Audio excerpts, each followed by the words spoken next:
앞으로 너무 험한 말을 하지 마시고 뭐 자른다, 목 자른다 이런 얘기 하지 마시고 좀 좋은 말로 후배들에게 귀감이 되는 선배 원로 의원이 되셨으면 고맙겠습니다. 네, 우리 정청래 후보님 사랑하고 존경하는 후배님입니다. 정말 이분이 법조인도 아닌데 이게 만주 변호사라 그런지 뭔지 공부를 이렇게 열심히 해가지고 헌법을 쫙 깨더라고요. 그리고 제가 정말 부러운 것은 SNS 그 열심히 하시는 거. 그게 참 그건 정말 그 성실성인 것 같아요. 그래서 제가 가끔 야, 저 젓가락 짜장면이고 나 죽어도 못하는데 그래서 저런 거 좀 해보고 싶다 하는 그런 부러움을 사실 가지고 있어요. 그러니까 기분은 되게 나빠. 근데 그 자리에서 뭐라고 화를 하네. 낼 수가 없어. 그래서 원로도 그렇고 만주 변호사도 그렇고 참 재치가 있다. 아, 재치 재치 있죠. 있었다. 아유, 이거를 좋습니다. 네. 서로 하면서 어떤 토론 보면 서로 막 눈을 노려보면서 잡아 죽일 듯이 그런 거보다 훨씬 위트가 있었다라고 재밌었어요. 이건 평가하고 싶어요. 아, 정청래 후보가 굉장히 많이 힘들구나 네. 이 생각이 들어요. 어머니 부인 찾을 때가 제일 힘들 때예요. 어쨌든 민주당의 이 경선은 진짜 열어봐야 알겠네요. 아, 그래요? 네. 아주 흥미롭습니까? 그러나 이제 민주당으로서는 불행이죠. 저런 분이 수석 최고가 되면 평판도 그렇고 여러 측면에서 5위 경쟁은 아슬아슬한데. 한없이 가벼운 시사 토크쇼 장르만 여의도 8월 13일 목요일 순서 시작하겠습니다. 반갑습니다. 정영진이고요. 어제 민주당 당대표 선거 마지막 TV 토론회가 있었습니다. 참 좀 경론이 오갈 거라고 생각은 했고 또 난타전이 있을 거라고 생각을 했는데 늘 기대 이상을 또 보여주는 그런 토론회가 됐던 것 같고요. 만주 변호사도 나오고 어제 재밌는 얘기들이 많이 좀 나왔습니다. 오늘 그 이야기들과 함께 먼저 뉴스 같이 전해드리도록 하겠습니다. 함께 해주시는 분들 먼저 소개해드릴게요. 현근택 민주연구원 전 부원장님 어서 오시고요. 네, 안녕하세요. 네, 반갑습니다. 지금 비호감도 현재 1위입니다. 혹시 분석을 좀 하고 계실까요? 왜 나를 아니, 제가 싫어할까? 뭐 댓글은 안 봤는데 네. 아마 여기 와서 제가 뭐 욕 많이 먹었거든요. 네. 지난번에 보안 수사권도. 아, 그런가요? 네. 네. 부동산도 아마 제가 지금 뭐 제 소신은 그냥 얘기하고 있어요. 보안 네. 수사권이나 부동산에 대해서는 네. 제가 뭐 일관되게 갖고 있는 생각인데 아마 네. 그게 많이 좀 사람들로부터 언매치하지 좀 않나. 대신 이제 싫어하는 만큼 또 그걸 또 좋아하는 분들이 분명히 계실 거 아니에요. 그렇게 좋아하는 확실하게. 분들은 댓글 잘 안 달죠. 좋아하는 분들은 안 달. 그렇게 모르겠어요. 그렇게 생각은 하고 있습니다. 그렇게 합리하고 계시고 네. 네, 현근택 전 부원장님 나오셨고요. 그리고 비호감도가 정말 낮습니다. 우리 정호김 전 의원님 어서 오십시오. 제가요? 네, 싫어하는 사람이 없어요. 안녕하세요. 반갑습니다. 네, 아유 반갑습니다. 오늘은 나비가 아주 큰 놈이 하나 달라붙었습니다. 네. 한평산이라고 봐야 되겠죠? 아 이거요? 네, 아마 그러기를 바래요. 그러길 바라요. 네, 예쁜 네. 나비. 감사합니다. 자, 그리고 박원석 전 의원님 어서 오십시오. 네, 안녕하십니까. 네, 반갑습니다. 우리 박원석 전 의원님은 그래도 비교적 댓글이 없는 분에 속하죠. 가만히 있으면 중간은 간다. 가만히 있... 현근대처럼 하면 중간을 못 간다.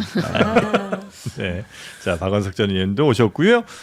그리고 댓글 부자 우리 최윤경 기자님 어서 오십시오. 네, 안녕하십니까. 네, 반갑습니다. 자, 어제 그 TV 토론 보셨을까요 혹시? 네. 보셨어요? 그럼요. 이걸 어떻게 안 볼 수 있겠습니까? 보기 어렵죠. 마지막 토론입니다. 이런 토론 보기 쉽지 않아요. 맞다. 그것도 참 있었죠. 현근택 부원장님은 요거 AI로 또 어제 아니 기억하신 거 어제는 아니죠? 뭐 거의 봤습니다. 네. 지난번에 그걸로 봤다고도 엄청 또 뭐라 하더라고요. 당연히 AI로 어린이지. 봤다고 어떻게 안 볼 수 있냐고. 갑자기 생각났어요. 어제는 다 보셨고요. 당원이 아닌 사람들도 보는데. 그러니까요. 네. 자, 그래서 어제 토론회 내용 좀 정리해 주실까요? 네, 그 어제 이 토론회는 마지막 토론회였어요. TV 토론회였는데 네. 역시나 날선 공방이 이어졌습니다. 우리가 그 직전 토론회에서 송영길 후보가 정청래 후보에게 이재명 정부 국정과제 1호가 뭐냐고 여기 이슈가 많이 됐죠. 물어봐가지고 이제 이슈가 좀 됐었잖아요. 네. 이때 제대로 답하지 못한 정청래 후보가 어제 반박을 했습니다. 이 장면을 한번 보고 오겠습니다. 네. 지금 바로 한번 물어볼게요. 국정과제 그럼 50%는 뭡니까? 네? 국정과제 50%는 뭐예요? 국정원 50% 나 가져왔어요. 가져왔어요. 지금 50% 물어봐도 모르잖아요. 그런 식으로 덫을 놓고 퀴즈하는 식으로 1호를 하면 물어봤지 되겠습니까? 50%를 물어봤습니까? 마찬가지입니다. 답변 끝났습니다. 난 정청래 후보의 이런 태도가 국민들이 봤을 때 집권 여당의 대표가 솔직하지가 않다. 국정과제 1호하고 같습니까? 50%하고? 도대체 이 5.18 헌법 정신을 헌법 전문에 집어넣기 위한 무슨 노력을 했습니까? 그러려면 정말 야당도 설득해왔어야 되는데 모르시네요. 네. 아니 왜 질문하는데 뭐 답변을 하세요? 참 이 반칙을 쓰시네. 보고 있는 거 누가 못합니까? 네. 계속 하시죠. 좀 부끄럽죠. 아니 말하는 그렇지 게. 않습니다. 네, 그렇지 않습니다. 그런 식으로 아, 네. 상당히 인간적인 웃음이었어요. 우리가 부끄럽습니다. 네. 자, 그래서 국정과제 이게 이렇게 크게 이슈가 될 줄은 몰랐는데 여튼 핵심은 그런 거겠죠. 국정과제를 외우냐 못 외우냐 문제가 아니라 그 국정과제 1호부터 이렇게 쭉 순서대로 돼 있는 것을 이제 여당이 잘 협조를 해서 잘 1년 동안 해놨느냐 이제 아직 못했느냐 이게 이제 핵심일 텐데 여튼 이제 어제는 50호를 물어봤고요. 요거 예상한 또 평론가가 계시더라고요. 그 박영식 평론가라고. 아, 네. 1호를 물어볼 거다. 아니 이거 50호 물어볼 거라고. 그때 이제 방송에서는 69호 뭐냐 이렇게 물어볼 거라고 네. 얘기했었거든요. 반박으로. 네. 근데 실제로 이제 이렇게 나오는 바람에 아주 그 채널에서 굉장히 또 좋아하는 뭐 그런 아니, 모습도 좀 있었습니다. 제가 한마디 여기서 네. 안 할 수가 없는데 정청래 대표가 본인을 무시한다는 말을 여러 차례 하더라고요. 네. 무시당하고 있다라고 생각을 하는 것 같은데 어쨌든 1호를 물어봤는데 대답을 못했잖아요. 아주 송영길 후보로서는 그게 안타가 아닌 거의 그냥 저 뭐라 그래 홈런인 홈런. 것처럼 네. 막 그렇게 얘기를 했는데 그럼 그 상황에서 송영길 후보의 스태프들이 결국은 이제 이렇게 되면 다음번 토론에 이런 거 물어볼 거다라고 예상했을 거고 그래서 준비해가지고 온 거잖아요. 네. 네. 그런데 뻔히 그런 상황임에도 불구하고 정청래 후보가 50호를 물어보는 걸 보고 정말 아유 참 깜짝 놀랐어요. 이게 뭐 토론이 쟁점이 됐습니다만 네. 1호냐 50호냐 뭐 몇 호냐가 중요한 게 아니고 네. 당청 간에 이제 원활한 관계가 그렇겠죠. 되고 예, 그 예. 사실은 1호라는 건 약간 상징성이 있는 그렇죠, 거잖아요. 그렇죠. 그러니까 예. 당청 간에 쉽게 얘기하면 소통이 잘 되고 어쨌든 당 대표를 하는 동안에 그거를 잘 맞춰 갔느냐 이제 그걸 물어본 거라서 마치 무슨 뭐 초등학생 반장선거 하듯이 뭐 너 이거 알아? 이거 알아? 이렇게 물어보면 사람들이 조금 이제 네. 아유 좀 약간 유치하다고 생각할 것 같아요. 아니 근데 50호는 모를 수 있지만 1호를 모르는 거는 조금 그렇죠. 이거는 당 대표가 그 정부의 국정과제에 집중을 하느냐, 아니면 자기 정치를 하느냐, 뭐 이런 차원의 문제잖아요. 송영길 대표가 지적하고 싶은 것도 그건 것 같아요. 결국 지금 이재명 정부의 성공을 위해서 총력을 펴야 될 시기에 당 대표가 그게 아니고 자기 정치에만 관심 있는 거 아니냐, 뭐 이런 얘기인 것 같고 그 50호를 물어본 거는 그 전형적인 유튜브 댓글 정치예요. 분명히 자기 지지자들 댓글에 그런 거 달렸을 겁니다. 그러니까 그걸 갖다가 이제 그대로 한 거예요. 물어봐라. 이렇게. 그러니까 다른 사람들도 예상이 가능한 겁니다. 아. 그런 댓글들이 보이니까. 근데 정청래 대표가 가만히 보면은 그 커뮤니티 정치, 댓글 정치 이런 거에 최적화된 분이고 그렇게 한 20년 해와서 일관성은 있어요. 그러나 이게 야당 시절에는 빛나 보일 수 있습니다. 그러나 여당의 다른 지위도 아닌 당 대표 최고위원까지도 괜찮아요. 대야 공격수 역할을 하면 되니까. 네. 근데 당 대표는 이제 다른 리더십이 좀 필요하잖아요. 안정감, 확장성, 통합력 이런 거. 그러니까 그게 잘 안 맞는다는 거예요 지금. 1년 해봤는데 1년 한 거 보니까 잘 안 맞는다. 요게 이제 정청래 대표에 대한 문제 제기의 요체이고 핵심인 것 같아요. 근데 본인은 계속 맞다고 우기니까 그 불일치가 큰 거죠. 이게 사실은 이제 어떻게 네. 보면 대답을 이제 내란청산이라고 하면서 네. 알게 모르게 이게 약간 이제 지방선거 평가로까지 연결되는 면이 있어요. 왜냐하면 지방선거 때 내란청산을 일본은 내세웠는데 그게 결국은 물론 이제 승패냐에 뭐 다른 평가는 말은 다를 수 있지만 있지만. 뭐 저같이 이제 진 사람 입장에서는 당연히 이제 패했다고 볼 수밖에 없는데 네. 저도 돌아보면 이 내란 청산이라든지 아니 내란 잔재 청산하자는 구호를 제일 먼저 외쳤던 것 같아요. 그 왜냐하면 후보들은 당에서 어쨌든 선거 기조 같은 거를 쭉 봤거든요. 매일매일은 아니지만 쭉 오면 이제 그거대로 네. 어찌 보면 연설문을 하거나 마이크를 잡으면 그걸로 이렇게 하게 돼 있는데 이제 그 부분에 대해서 사실은 이게 1호 아니다. 더구나 또 이게 조국 혁신당의 또 공약이고 이래서 아마 이제 거기에서 좀 수세 몰린 것 같은데 제가 보기에도 서울이라든지 아니면 우리 선거의 주요한 지역에서 패한 원인도 뭐 여당이 됐으면 입장을 좀 바꿔가지고 여당이 됐으니까 우리 이걸 잘하겠다. 민생도 좀 그렇죠. 챙기고. 뭐 아니 그러니까 뭔가 포지티브한 방향으로 뭘 하겠다. 그래서 이거를 뭐 어떻게 만들겠다. 뭐 집값을 안정시키고 저 같은 경우 용인에서는 뭐 반도체를 어떻게 하겠다. 이렇게 가는 게 먼저인데 네. 약간 이제 내란잔재 천상 이렇게 가면 내란잔재는 이미 재판 받고 있고 구속됐고 이미 이제 완결된 건 아니지만 그건 이제 정치 영역이다 보다는 이제 사법부 영역으로 넘어갔거든요. 그래서 약간 그런 면도 좀 많이 작용했던 근데 것 같아요. 이런 것도 있어요. 예. 지금 민주당 내 강성 정통 지지층의 머리가 상당히 지금 복잡한 상황이잖아요. 강성이요? 강성 정통 지지층. 그런데 그 요번에 송영길 후보가 이 질문을 함으로써 송영길이 승자 같은데 답변이 개헌이었잖아요. 그리고 물론 정답이, 이제 예. 개헌의 그 소위 전문의 5.18 수록 헌법정신. 그것이었지만 네. 헌법 정신에 그런데 개헌하면 떠오르는 게 바로 연임 문제예요. 대통령 연임 문제. 거기까지 계산이 될까요? 왜냐하면은 정통 강성 지지층, 고관여층이라고 제가 예, 미리 예, 예. 전제를 했잖아요. 그러다 보면은 최근에 대통령 지지도 떨어지고 또 지금 김민석 후보는 자기가 대표가 되면 바로 이제 공소 취소를 자기가 적극적으로 할 것 같은 그런 인터뷰를 또 하지 않았습니까? 그런데 민주당 일각에서는 그런 일련의 어떤 방향이 결국은 총선 대선에 영향을 줄 수 있다는 우려하는 유시민 작가로 대변되는 네. 그래서 물론 고관위층이라는 전제를 달았지만 저는 사실은 개헌이 국정과제 1호라 그럴 때 저는 제3자지만 그게 먼저 떠오르더라고요. 조정식 그런 연임. 생각을 강성 지지층은 했을 수도 있다. 네, 네. 네. 이 국정과제에 정한 거는요. 앞에가 정치예요, 정치. 네. 그러니까 앞에가 정치고 정치 영역에 어찌 보면 개헌이 항상 네, 들어갑니다. 개헌으로 정하니까. 개헌 말씀하신 것처럼 사실 이게 논란이 됐던 거는 이제 계엄 선포 요건이라든지 아니면 이런 것들을 좀 강화시키겠다. 네, 국회 네, 권한을 강화하고 뭐 감사원을 국회로 넣고 4년 중임제하고 이런 거라서 연임하고는 전혀 관계없는 네. 일반론적인 얘기예요. 네. 자, 하여튼 지지난 정부에서 적폐청산 4년 5년 동안 하다가 이제 정권 넘겨준 또 기억도 있으니까 말씀하신 것처럼 어떻게 나라를 만들겠다, 또 민생 어떻게 챙기겠다 이런 것들도 좀 전당대회 내지는 당 대표로서 좀 가져야 될 뭐 그런 자세는 아닌가 하는 생각도 들긴 하고요. 그리고 대통령 지지율이 지금 잠깐 얘기 나왔습니다만 여전히 좀 힘든 상황이죠. 그렇습니다. 네. 그 국정 지지율이 계속 하락하고 있고 일부 조사에서는 민주당 지지율보다 대통령 지지율이 낮게 나오는 조사들이 있잖아요. 그래서 대통령 국정 지지율 하락이 또 화두로 떠올랐습니다.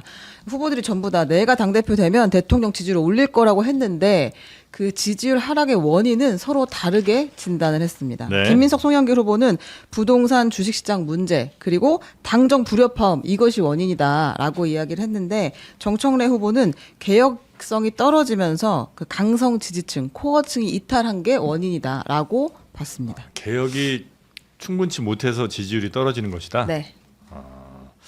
그래요. 뭐 ETF라든지 부동산 얘기는 많이는 안 나. 레버리지 ETF 얘기도 좀 있긴 있었죠. 네, 이거는 네. 이제 김민석 후보를 공격하는 그 목적으로 정청래 후보가 이야기를 했었죠. 네. 혹시 좀 간단하게 말씀해 주셔서 지금 지지율이 대통령 지지율 좀 하락하고 한다면 국정운영 지지율이 떨어진다고 한다면 그 원인은 뭐라고들 혹시 보십니까? 부동산이죠. 부동산이고. 자, 우리 박원석 의원님은 뭐 부동산 문제를 포함하는데 뭐 주식도 있고 요인이 복합적이에요. 네. 그리고 기저효과가 끝났잖아요. 윤석열 기저효과 일본. 그게 이제 맞아. 끝났다. 그리고 본인 기저효과도 있어요. 못할 줄 알았는데 잘하네.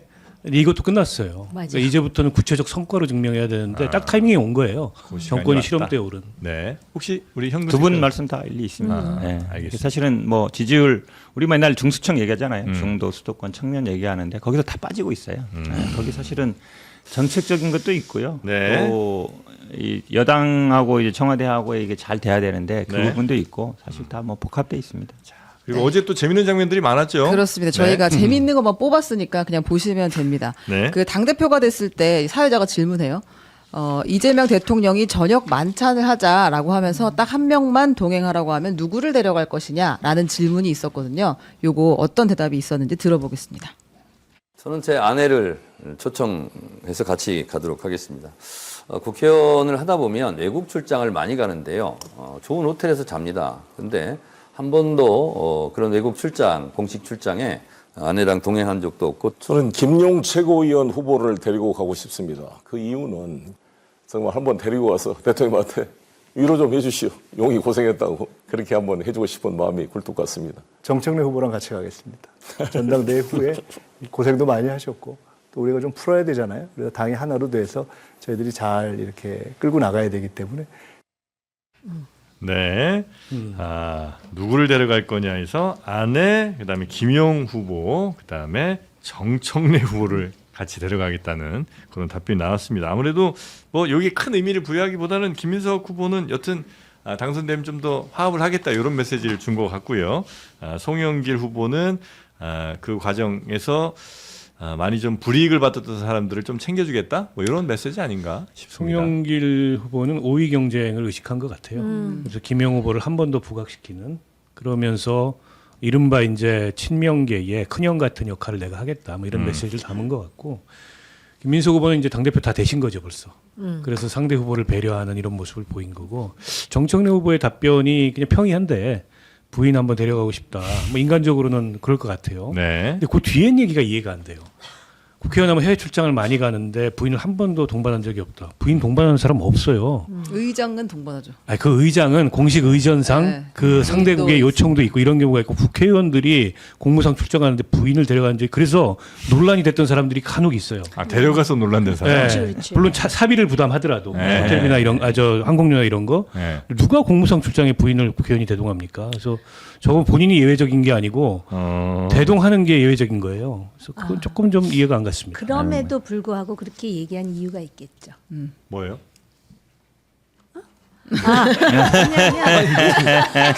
아니 말씀을 드리려고 하니까 조금 조심스럽긴 한데 네. 요번에 그 당권 경쟁하면서 그 마포 당협위원장들이 너무 친숙한 친하다. 뭐 골목도 하고 그런 거 뭐 이랬다. 여러 가지 그런 것 때문에 논란이 있어서 정청래가 늘 아침 드라마 버전인데 이거. 아 그래요?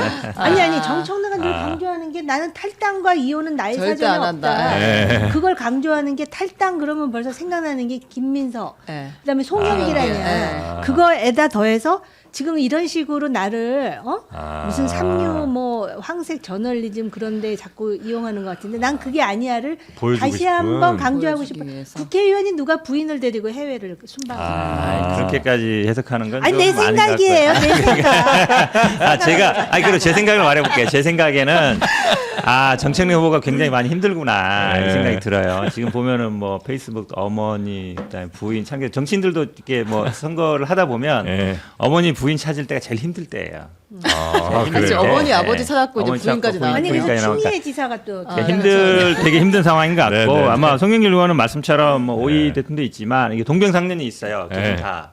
이제 약간 어려운 일도 겪었고 본인 나와서 정치를 오골을 하는데 치렀고, 예. 어쨌든 본인은 이제 의원이 됐으니까 제기를 한 거잖아요. 네. 근데 김영 후보는 아직 이제 최고위원이 되냐 마냐 아니면 정치하는 상황이 있는 것이고 김민석 후보는 아무래도 뭐 지금 박원석 의원 말씀이 맞는 것 같아요. 내가 이길 것 같고 그러니까 이제 같이 가겠다. 통합하겠다. 예. 네. 아니 근데 보니까 문제가 당 대표가 됐을 때야. 그렇죠. 그러니까 이제 아마 아, 화합 그러겠네. 모임을 예. 생각을 하는 것 같은데 네. 송영길 후보의 그 조작 기소 발언은 조금 그거에 대해서 국민 여론조사할 때는 좀 그 마이너스로 작용하겠다. 왜냐하면 전부 억울한 조작 기소라 그랬거든요.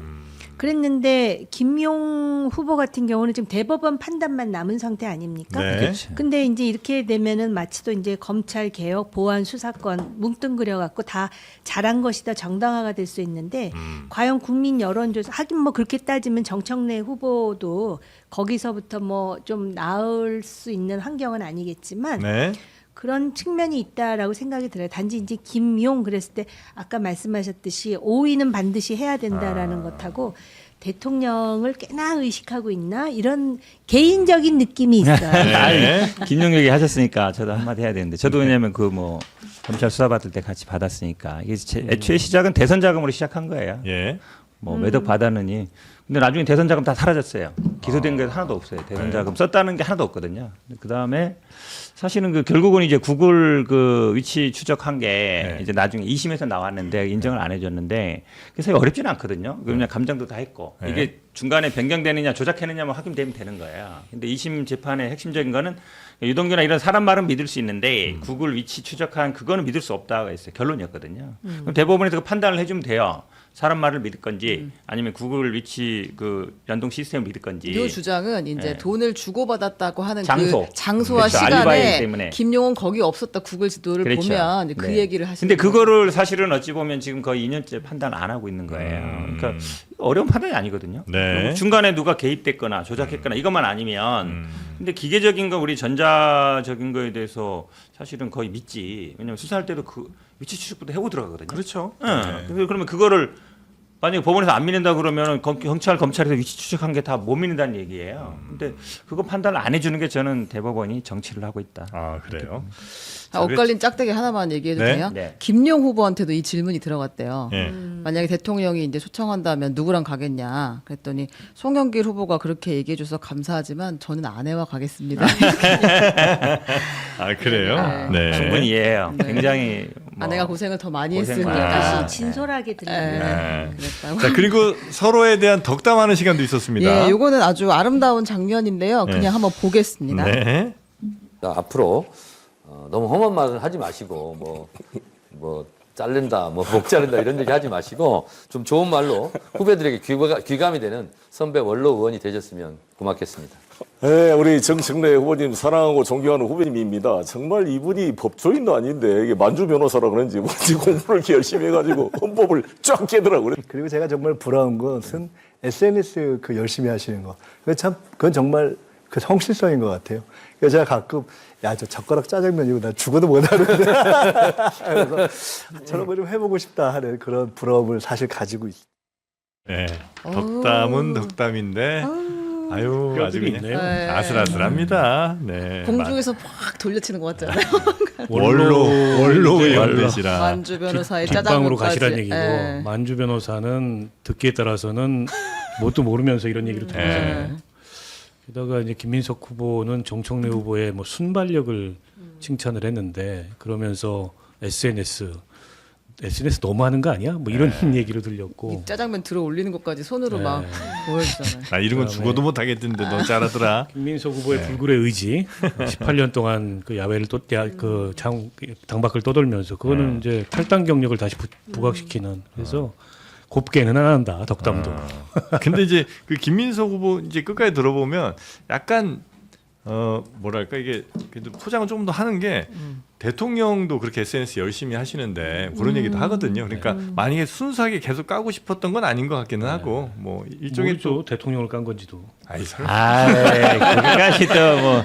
아니, 근데 이게, 물론 이제 뭐, 만주 변호사라는 얘기는 흔히 보통 우리 여의도에서는 많이 농담처럼. 써요. 네. 왜냐면 쉽게 얘기하면 한번 갔다 오면 학교라 그러죠. 학교 한번 갔다 오면 다 만주 만주 변호사. 변호사 된다. 네. 이런 얘기 하시고, 그 다음에 지금 원로라는 얘기 때문에 아마 좀 나이 차이 뭐 한두 살 네. 차이인데. 2살 차이죠. 다 사실은 두 분이 다 한 살 차이예요. 이렇게 연년생인데.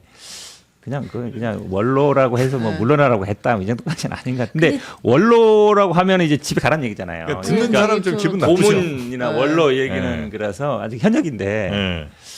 그냥 뭐 선배 의원 이렇게 있으면 좋을 원래 것 같은데. 민주당 당원 당규에 따르면 당 대표를 지낸 사람은 상임 고문이에요. 그렇죠. 예. 근데 이제 상임 고문 이러면은 다 원로로 보이잖아요. 그렇죠. 그러니까 정청래 대표도 상임 고문이에요 이제 맞아요. 당 대표를 지냈기 아 때문에. 그러네. 그럼 본인도 원로야 사실. 아니 근데 저는 오히려 네. 이 칭찬하는 대목에서 내공이 느껴진다. 그러니까 정치는 이렇게 하는 거 아니에요? 아, 그렇죠. 그러니까 까더라도 웃으면서 그렇죠. 그리고 여기에 맞아요. 뭐가 있냐면 풍자가 있잖아요. 네네. 그러니까 기분은 되게 나빠. 근데 그 자리에서 뭐라고 화를 하네. 낼 수가 없어. 그렇죠. 그 미국에서는 프로그램 중에 이런 프로그램도 있어요. 유명 정치인 갖다 놓고 다양한 그 뭐 댓글이라든지 유튜버를 읽어주면서 얼마나 재치 있게 넘어가는가를 시험하거든요. 그런 차원에서 저는 오히려 세 사람에게 점수를 주고 싶은데 이 젓가락 짜장면 이건 뭐였는지 내가 기억이 잘 안 나. 그러니까 정청래 대표가 그 선거 갈 때마다 1번 네. 찍으라고 말을 못하는 아. 시기에 이렇게 젓가락을 쭉 면을 짜장면 들어요. 들어 올려요. 네. 옆에 있는 사람들이 같이 따라서 아. 아무 말도 안 하고 면을 쭉 들어 올리거든요. 짬뽕도 들어 올립니다. 아유, 냉면도 먹는 들어 음식 올리지요. 갖고 그러는 건 아니에요. 아무튼 그래서 원로도 그렇고 만주 변호사도 그렇고 참 재치가 있다. 네, 재치 재치 있죠. 있었다. 아유, 이거를 좋습니다. 네. 서로 하면서 어떤 토론 보면 서로 막 눈을 노려보면서 잡아 죽일 듯이 그런 거보다 훨씬 위트가 있었다라고 재밌었습니다. 이건 평가하고 싶어요. 네. 그리고 하나 참 궁금한 게 저는 이제 처음에는 그냥 그 정청래 후보가 왜 2대1, 3대1로 싸운다고 할 때 그냥 뭐 나는 이렇게 맞는다. 나는 이제 언더독이다. 요런 이제 강조한 의미로 2대1, 3대1 얘기를 하는 거라고 생각했는데 그리고 이제 2대1 구도라는 게 굳이 이제 정해졌다면 이제 당대표 후보들이 딱 정해지면 뭐 2대1이라고 생각할 수 있죠. 근데 3대1을 계속 얘기를 하시더라고요. 아, 이재명 대통령 대통령. 있잖아요. 그래서 그게 진짜 대통령까지 포함해서 3대1이라는 거예요? 그럼 누구예요? 아니면 토론의 사회자를 얘기하나? 그러게 말이에요. 그러니까 2대1 뭐 2대1, 3대1로 싸운다는 게 이제 다수 대 나 혼자 싸운다 이런 걸로 그냥 관용구처럼 가려고 그랬는데 매번 빼놓지 않고 2대1, 3대1을 얘기하는 걸 보면 100대 1도 얘기했잖아요. 아, 방송에서 방송 100대 1이다 얘기하기 때문에 그러니까 누구를 특정하기보다는 많은 사람들이 나를 공격하고 나는 혼자다 이 얘기지. 아니야 3대 1은 이재명. 3대1은 뭐야? 아니 3대 1은 100대 1은 뭐라 그래? 3대 1은 1은 떠 있는 온갖 얘기죠. 그 그렇죠. 저기 모든 언론들이 내 네, 편 아니다. 용역, 네. 촉법 뭐 네. 많잖아. 네. 그러니까. 예, 그래서 3대1이 뭔가 의미를 두고 하시는 말씀인가? 이 다음에 3이에요. 2대 1, 4대 1 이렇게 할 수는 없잖아요. 그러니까 2대 1, 3대 1. 그냥 다수 대 혼자 싸우고 있다 이 얘기예요? 그런 얘기죠. 이재명 대통령. 피해 실드네. 더 열심히 하세요. 더. 아니 보니까 우리 정청래 저긴데 대표 좀 팀 신청이야. 정청래인데. 아니 그게 아니라 아셔야 이게 되는데. 정청래 특정을 본인이 아셔야 한다기보다는 여러 되는데. 사람들이 자기를 공격하고 자기는 혼자다 이런 뜻이지. 보니까 이른바 이제 팀 정청래가 팍스 청래당이어서 범위가 굉장히 넓어요. 아. 상대 진영 보수 진영에도 있어. 서정옥 이런 사람들 다 팀 정청래잖아. 아, 저희도 많이 계십니다. 놀라웠어요. 네. 아니 많은 게 아니라 그러니까 지금 이제 호남 분들도 많이 들어보면 이제 국민의힘 쪽 사람들이 많이 지지한다.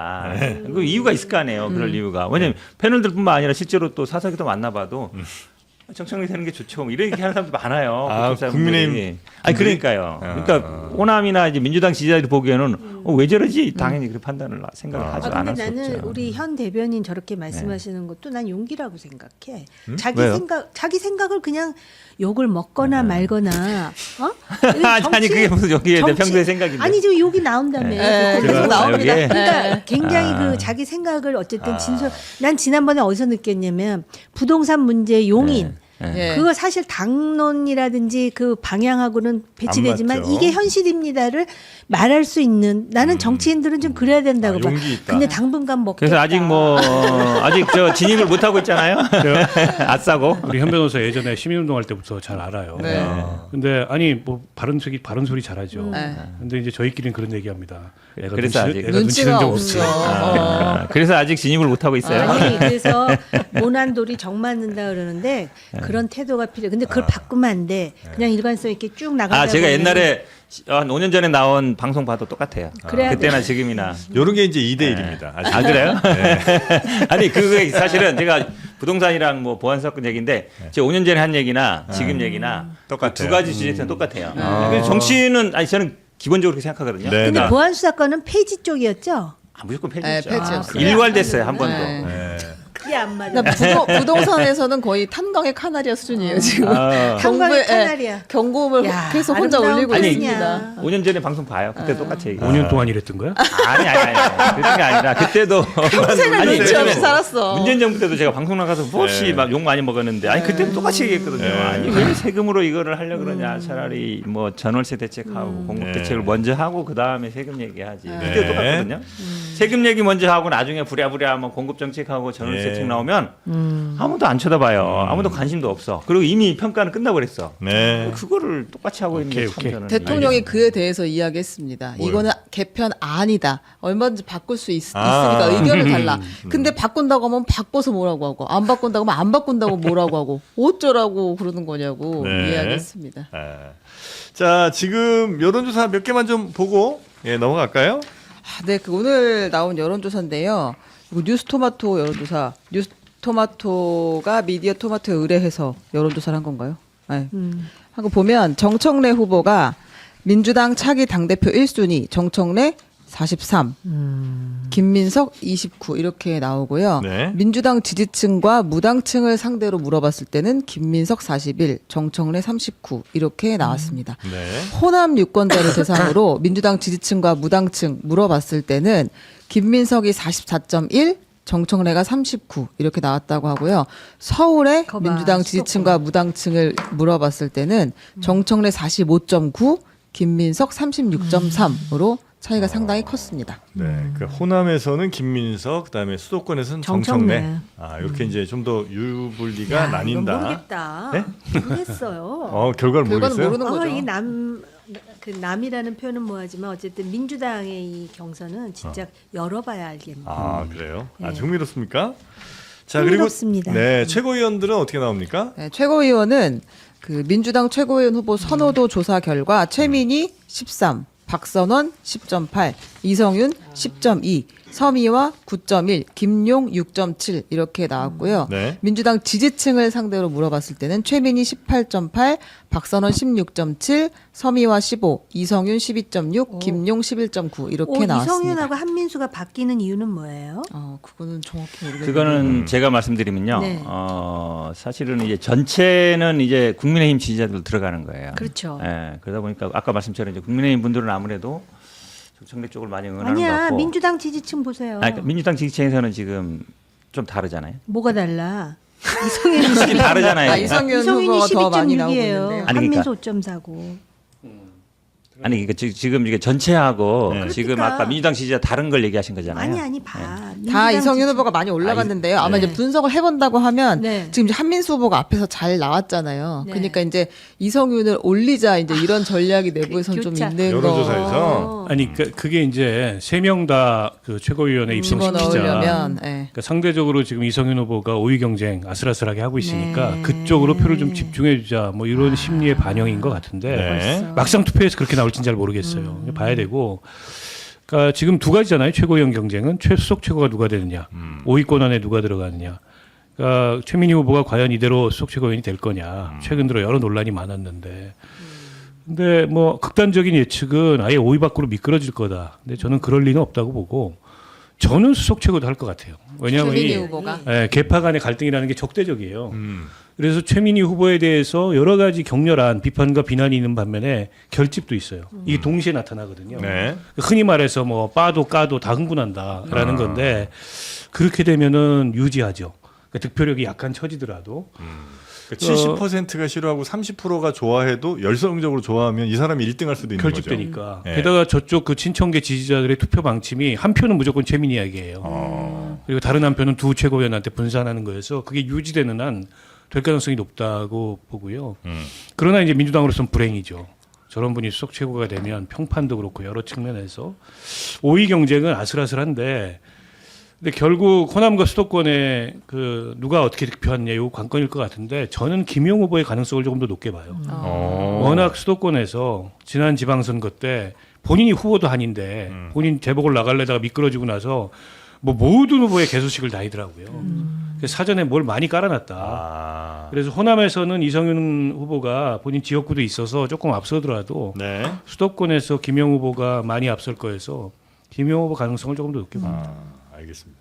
그 굉장히 치열한 선거가 되다 보니까 서로 뭐 고소고발도 좀 많이 나오는 것 같은데 특히 이번에 좀 뭐 불법 선거운동 이런 이슈도 좀 터졌죠. 네, 이제 어제 네, 예, 전진숙 의원의 지역구인 그 광주 북구일 지역위원회 사무실에서 예. 이제 김민석 후보를 돕기 위한 불법 전화방을 운영한 거 아니냐. 거기 있는 이제 직원이 막 무작위로 이제 전화를 돌리면서 김민석 후보 지지를 호소했다라는 것을 정청래 후보 측에서 이제 당에 고발을 했어요. 신고를 네. 했어요.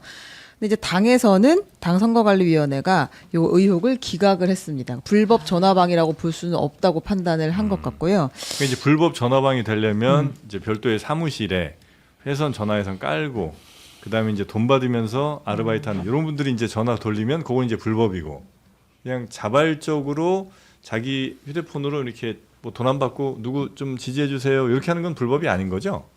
맞나요? 그러니까 이게 좀 애매합니다. 그렇죠. 왜냐면 자기가 스스로 뭐 자발적으로 하는 건 없죠. 근데 이게 마침처럼 의원 사무실에서 하면 아니 의원 사무실에서 했다는 거 아니에요? 네.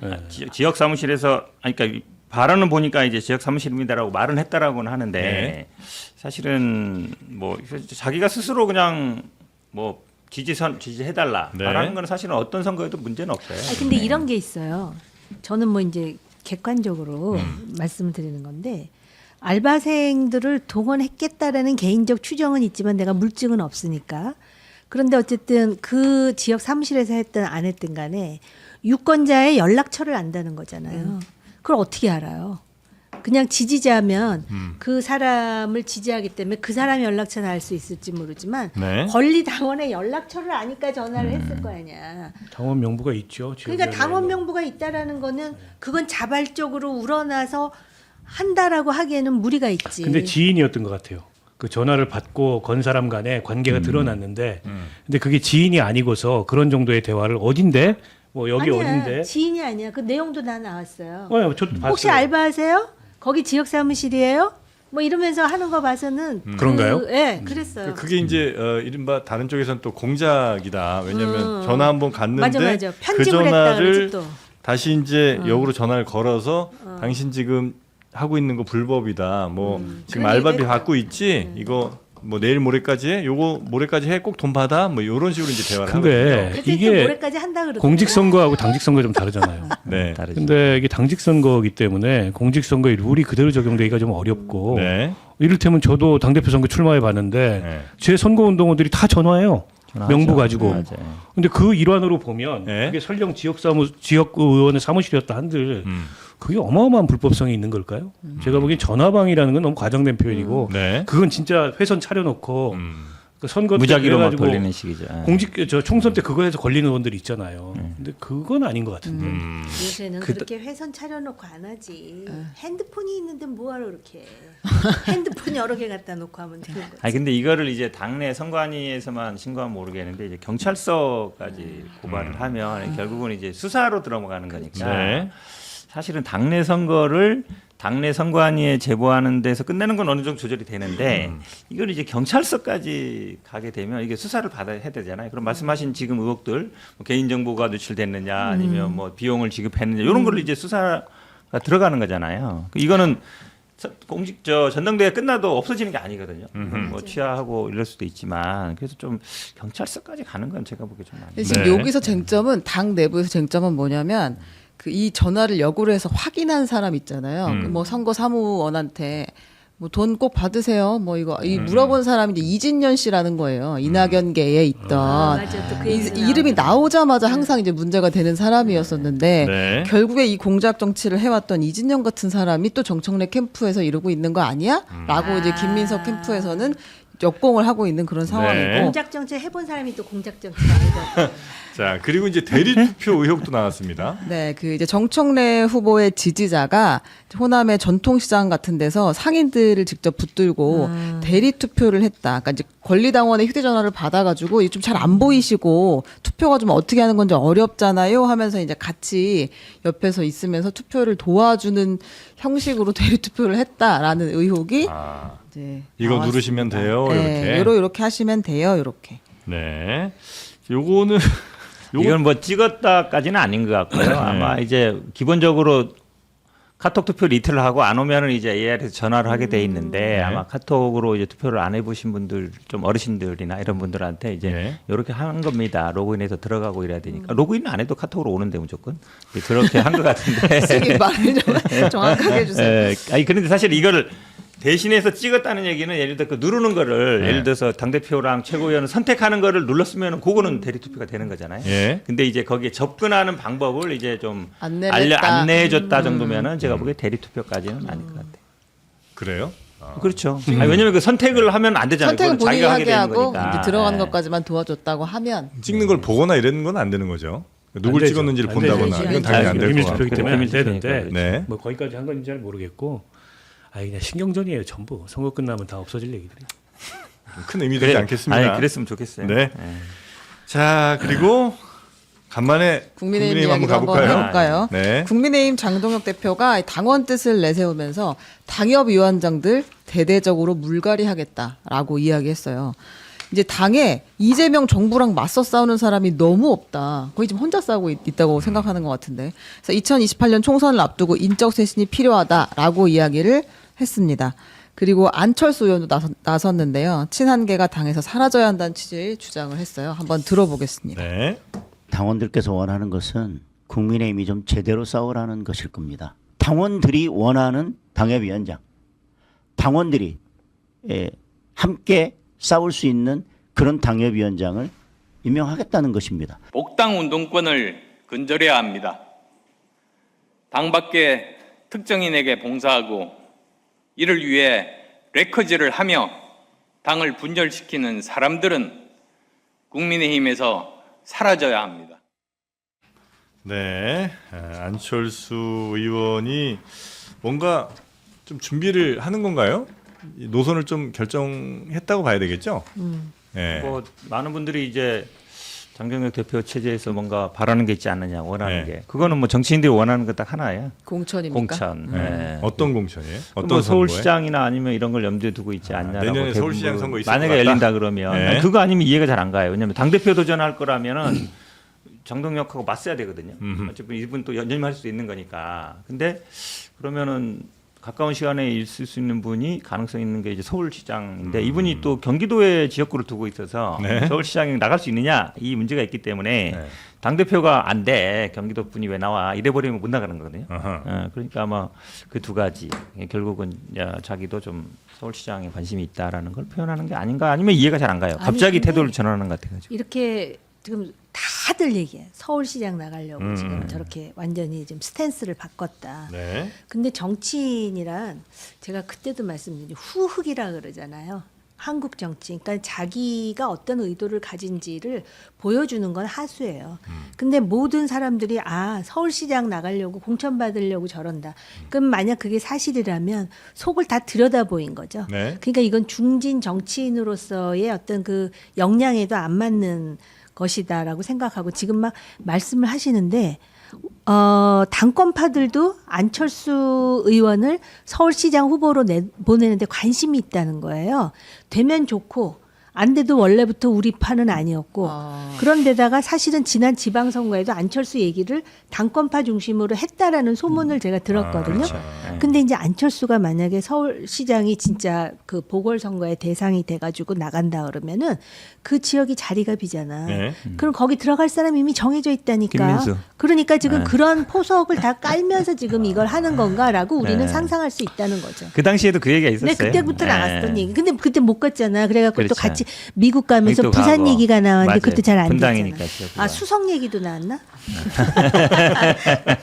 네. 아니 뭐 그런 거죠. 안철수 의원 같은 경우에는 이른바 이제 중도, 합리, 확장 그런 본인의 정치적 이미지 이런 걸 내세웠는데 그 영역의 경쟁자가 너무 많아요. 오세훈, 이준석, 뭐 한동훈 게다가 본인이 거기서 많이 쳐져 있기 때문에 이제 리포지셔닝을 하는 거죠. 근데 오른쪽을 보니까 약간 블루오션이네. 아하. 장동혁밖에 없는데 둘이 공전 가능할 것 같아. 아하. 뭐 이런 제가 보기에는 판단인 것 같은데 근데 이제 그 1차 탄핵 때 국민의힘 아무도 안 들어갈 때 혼자 들어가서 탄핵에 찬성했던 안철수하고 지금의 저 무슨 뭐 복당 운동권 반대를 외치는 안철수하고 두 사람이 같은 사람일까 싶을 정도로 이게 급변침이잖아요.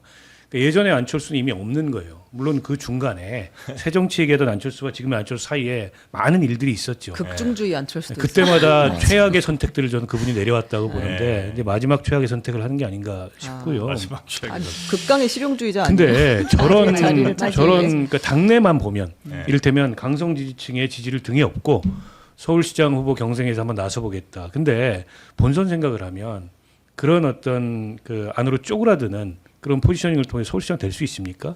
적어도 오세훈처럼 장동혁과 확실히 선을 긋고 선거운동도 오지 말아라. 그래서 당선된 거예요. 장동혁 손 잡고 어설프게 했으면 당선 안 됐을 겁니다. 오세훈 시장이. 저는 하나만 생각하고 둘은 생각 못하는 것 같은데 글쎄요. 뭐 열심히 해보시던가요. 안철수 의원은 본인의 이제 쭉 지나온 선택들에 대해서 한번 되돌아 보셨겠죠, 그죠? 네.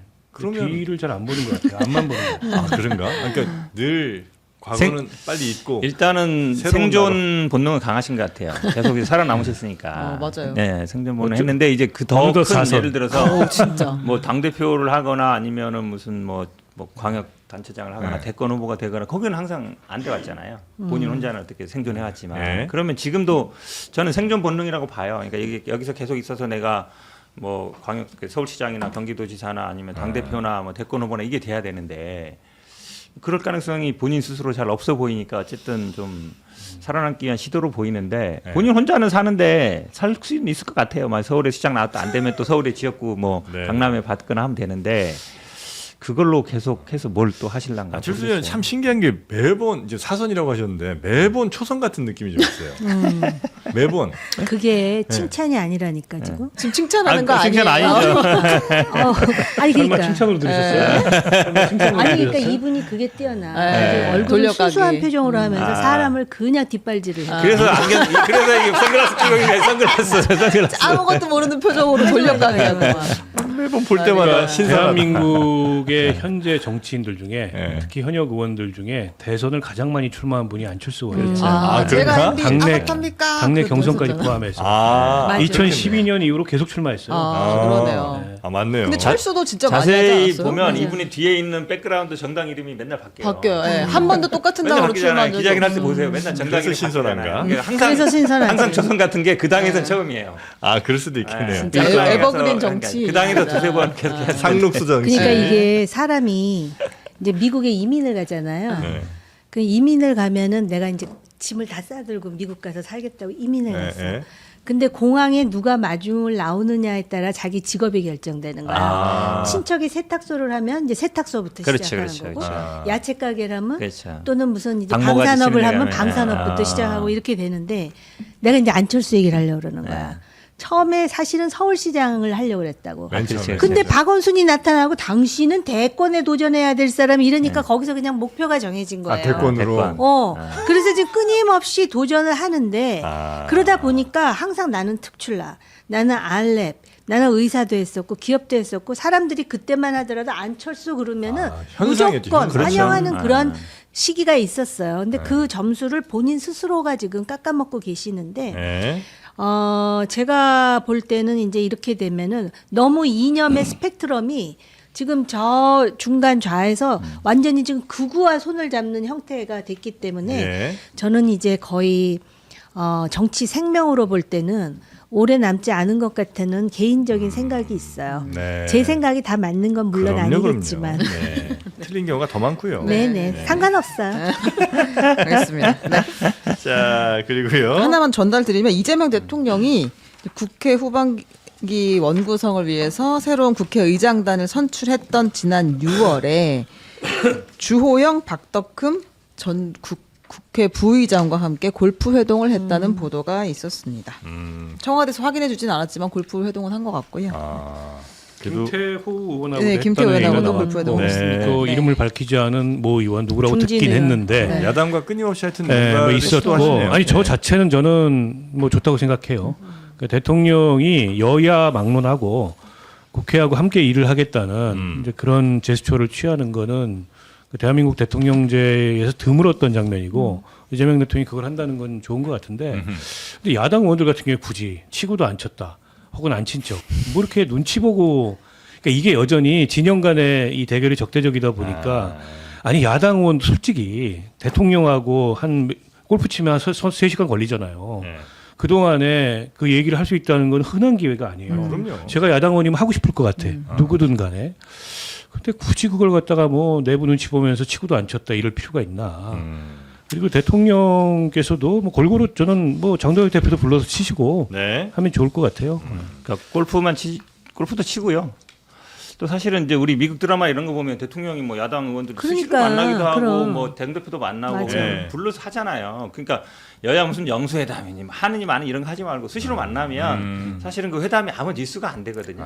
그래서 너무 큰 의미 부여하지 말고. 그러니까 청와대도 수시로 부르고 아니면 네. 뭐 국회에서 만날 수 있는 거 여야 간의 이 소통이 참 네. 맞아요. 그냥 격이 없이 네네. 서로 밥도 먹고 골프도 치고 또 얘기를 자주 하면 좋겠어요. 자, 그리고 네, 그리고 하나만 더 볼까요? 정부가 SMR, 핵융합, 재생에너지 등을 미래 성장 동력으로 육성하는 7대 시드 프로젝트, 씨앗 프로젝트를 추진하겠다고 어제 발표를 했습니다. 이것도 약간 주가 움직이겠는데. 그런 논평을 기대했던 건 아니었는데 제가 옛날에 네, 미래 먹거리. 문재인 정부 때 예. 무슨 뉴딜 펀드 한다 그랬고 네. 내가 야권임에도 불구하고 그거 샀다가 예. 아주 한참 고생했어요.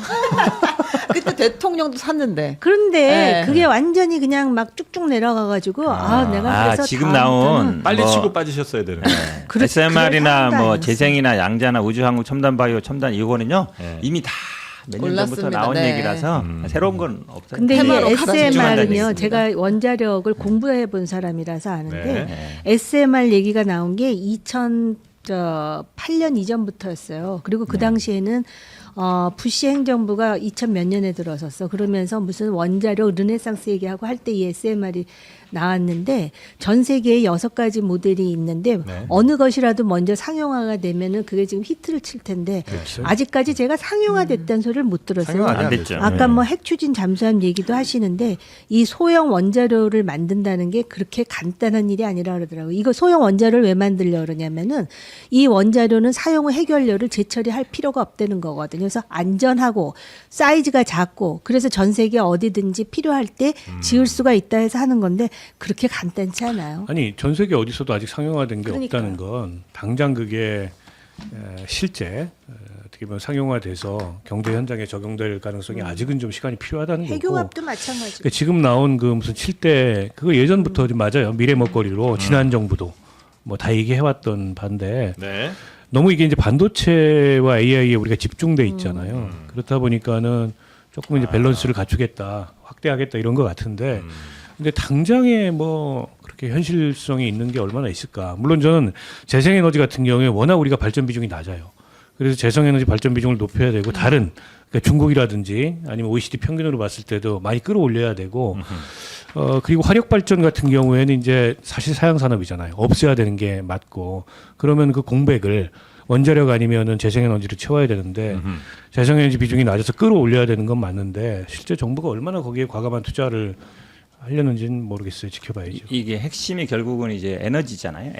에너지인데 지금 다 아시겠지만 뭐 AI 시대에 결국은 데이터 센터든 뭐 AI든 다 기본적으로 전기잖아요. 그다음에 네. 물이 들어가고 그다음에 뭐 인력이 들어가는 그다음 문제고. 근데 이 에너지 문제는 말씀하신 것처럼 우리가 지금 그러니까 예를 들어 지금 대부분의 반도체 공장 짓는데도 기존에 이제 전기로 안 되면 결국은 LNG가 급한 대로 이거 하고 있거든요. 네. 근데 LNG를 또 계속 할 수도 없어요. 네. LNG도 어찌 보면 한계가 있는 것이고 네. LNG 큰 거 2개 지으면 1기가 정도 되는데 그러면 그러니까 차세대 에너지를 뭘로 할 거냐는 거는 전 세계의 고민이에요. 네. 우리나라도 고민이고 그런 데서 나오는 거거든요. SMR이나 핵융합이나 뭐 재생이나 이런 부분들은 그러니까 이 산업이 메인 산업이 될 수밖에 없어요. 그건 다 아시겠지만 근데 그 고민의 한 과정인 거예요. 네, 그러니까 그렇죠. 상용화 안 됐다고 그다음에 핵융합이 안 된다고 사실은 지금 포기할 수는 없거든요. 언제까지 원전하고 네, 에너지까지 네. 에너지만 할 수는 없는 거니까. 네. 화력 발전소는 폐쇄해야 되고 네. 그렇다고 해서 그거를 다 지금은 화력 폐쇄한 만큼 LNG를 짓고 있는데 네. 그게 또 대안이 될 수는 없는 거라서 아니, 근데 그런 고민의 과정인 거예요. 네, 좋은 말씀인데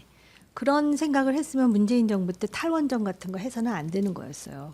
그리고 지금 전 세계적으로 원전이 생명이 다 됐을 때 그 다음에 어떻게 하느냐의 문제는 여전히 남아 있지만 그래도 한 100년 정도 소위 그 탈이산화탄소의 에너지원으로는 원전이 현실적인 대안이라는 이야기를 하고 있고요. 제가 지금 원전 만능론자가 아니에요. 원전이 얼마나 위험한지도 알고 있어요. 끝날 즈음에.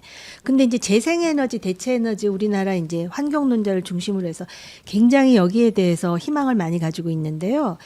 그 대표적인 예가 이런 거예요. 예를 든다면 아이슬란드.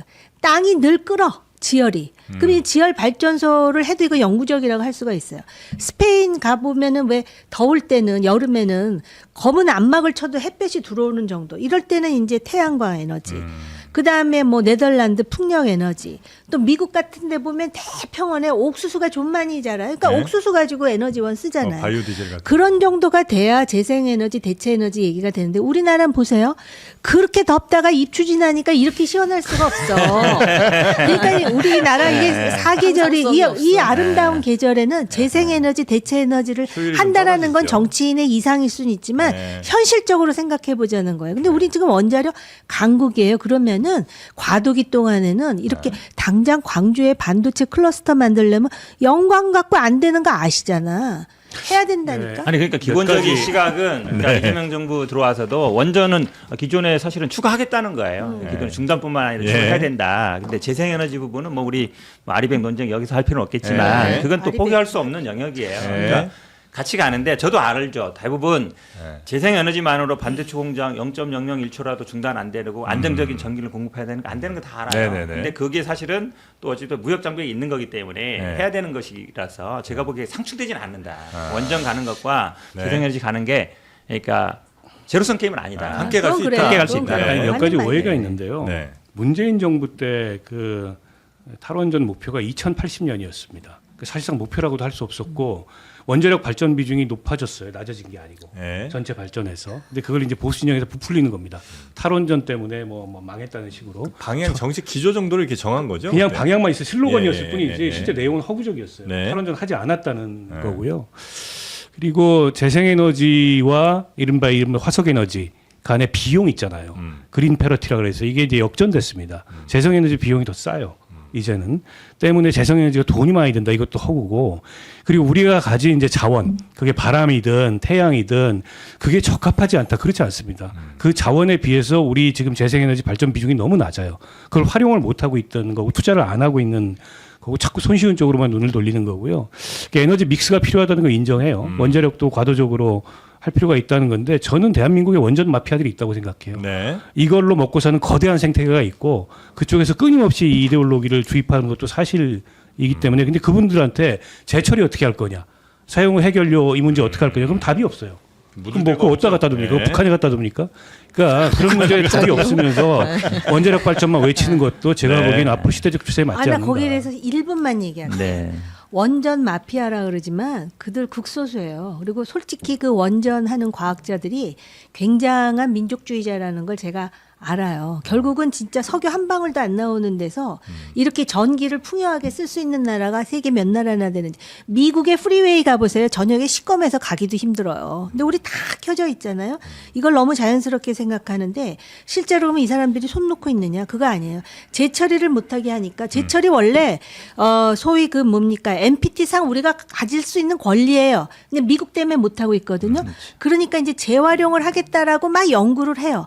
그럼 적어도 원전의 과학자들로 하여금 SMR이라든지 재활용과 관련한 연구에 대해서는 좀 걸림돌이 정치가 되지 말았으면 좋겠다는 생각. 그들끼리도 경쟁해요. 네. 6개의 모델 중에 1번 연구하는 사람, 6번 연구하는 사람한테 물어보면 6번 연구하는 사람이 6번이 최고라 그러고 1번 연구하는 사람이 1번이 최고라 그래요. 그중에서 정부는 가장 시의적절한 안을 찾으면 되는데 아직 완성이 안 됐죠. 그리고 이 원전이라는 것을 제가 말씀드렸잖아요. 과도기 상 지금 미국도 원전 하겠다는 거 아니에요.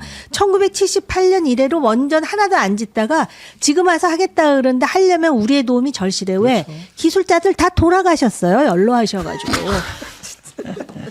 아니 근데 할 얘기가 너무 많은데 아니, 여기서 아니, 시간 아니, 이 정도 10초만 얘기 아주 하겠다고 정확한 했어요. 얘기하신 게 뭐 다 아시잖아요. 우리가 일본 수준의 재처리 기술만 확보하면 원전에서 그 생기는 건데 결국 미국이 그걸 안 하고 있는 거잖아요. 그러니까 일본 정도 수준만 재처리 네. 확보해도 이재명 대통령도 그걸 계속 강조하고 네. 있고 아유, 하여튼 그것만 돼도 제가 보기에는 하겠다고 했습니다. 네. 중요한 이렇게 부분이에요. 또 그러니까 열심히 한미 동맹 관계가 그래서 중요한 거지. 뭐 미국이 이뻐서 그러겠어요. 아니, 그러니까. 그래도 트럼프한테 가서 해달라고 좀 얘기 좀 네, 하세요. 이렇게 열심히 토론하시고 나면 입에서 단내도 나고 텁텁해집니다. 이럴 때 우리에게는 투빗장 치약이 또 있죠. 요거 투빗장 요 치약 후기를 보시면 잇몸에서 피나는 거 그리고 찬물 마실 때 시린 거 진정이 많이 되더라. 요런 후기가 상당히 많습니다. 아마 여러분도 시원 찬물 갑자기 드시면 막 이가 막 뭐 이런 경험들 아마 있으실 텐데 그럴 때 투빗장 치약 한번 써보시면 굉장히 도움이 좀 될 수 있다는 거. 시린이 치약 사용 후에 잇몸피나 잇몸염증이 안 멈추거나 시린이 증상이 완화된 효과가 아무리 봐도 없다 싶으면 100% 환불을 또 해드린다고 합니다. 그만큼 품질에 자신감 있다는 이야기일 거고요. 요거 제조사가 이온 플러스인데요. 여기 시린니 케어는 치아 성분과 똑같은 미네랄이 27%나 함유가 돼 있고 또 충치 케어는 식약처 최고 함량 불소 1450ppm. 요거 더 이상 늘 수가 없습니다. 더 이상 넣으면 이건 불법이에요. 뽑혀. 네, 그래서 뽑히는 건 아니고 네, 1450ppm 불소가 다량 들어있으니까 아마 치아 건강에는 굉장히 효과적이지 않을까 싶습니다. 자, 요거 치약 2개를 나눠서 만든 이유가 바로 각각의 효과를 가장 확실하게 주기 위함이거든요. 예를 들면 샴푸, 린스가 한꺼번에 들어있으면 좀 잘 안 될 거 아니에요. 그렇죠. 예, 근데 샴푸와 린스를 나눈 것처럼 치약 요것도 잇몸 치아를 좀 나눴다는 거 요거 한번 나눠서 써보시고 리얼 후기를 우리 패널분들도 한번 남겨주시면 어떨까 싶습니다. 네, 요거 이벤트도 하고 있습니다. 6개 한 세트에 36,000원이니까요. 네, 딱 세 분이 돈 모아서 36,000원 내시면 아, 예, 알겠습니다. 예. 두 개 이렇게 가져가실 수 있겠습니다. 네. 어떻게 가위바위보로 정하시겠어요? 누가 내야지? 아유, 정호김 의원님 제일 부자가 됩니다. 네. 여유로우시니까. 아, 그럼 어디다 내요? 나는 순진해가지고 어디다? 저한테 주시면 되죠. 현금으로? 아이, 저요.